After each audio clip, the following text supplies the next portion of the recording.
when these happen, when these issues come up, can we look at why some of these cases come into play?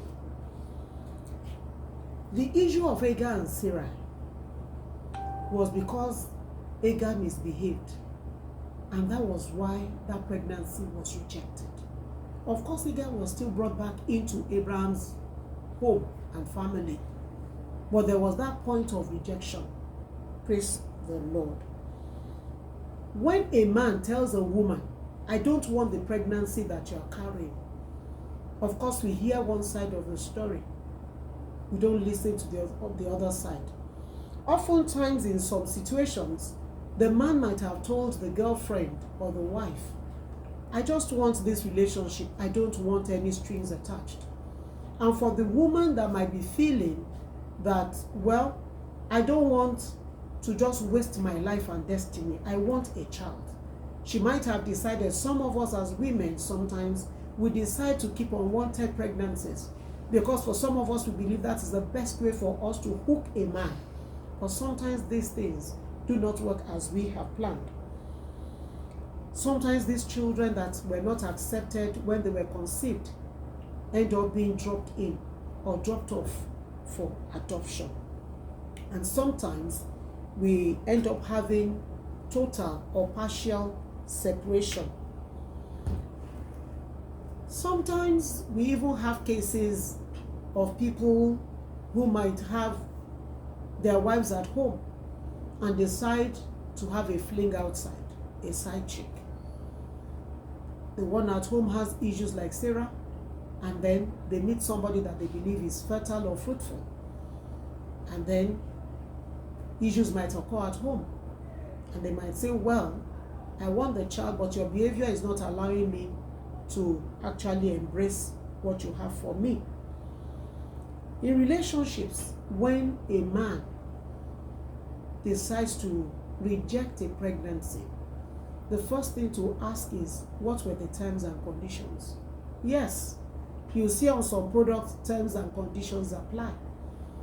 When a man decides to befriend a woman and the boundaries were not set when the relationship was started, it becomes an issue when we look at it and say, oh, you abandoned me. I've heard of a case of a relationship that went bad, that went sour. The woman got pregnant for the man. The man did not deny that he was the father of that pregnancy. He was, well, the father of the pregnancy. But he said that he did not want a child at that point in time. He said he did not want a child.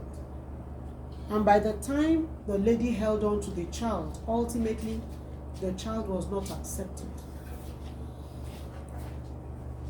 The question at the end of the day, when the man was asked, said, well, I know the principles that should have been upheld, but those principles were not upheld. And for that reason, I do not want a woman that does not have principles, a woman that cannot abide by her family values. And so when we as women decide to compromise on our values with the mindset that a man is going to accept us, they look at us and they tend to feel that we don't actually have what it takes for us to be in their lives. What are the results of rejection? The truth be told, rejection hurts. It is painful. It destroys a person's self-esteem. It makes the rejected, the forsaken, the unwanted to feel like there is no goodness in them. Their sense of worth or value gets eroded. Different persons react differently. For some, they get into depression. They tend to isolate themselves. They have the fear of future interactions or involvement. Some go on in life with unforgiveness in their hearts.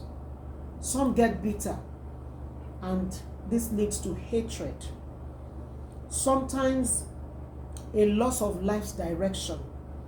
Sometimes there's lack of strength to go forward or even to look into the beautiful future.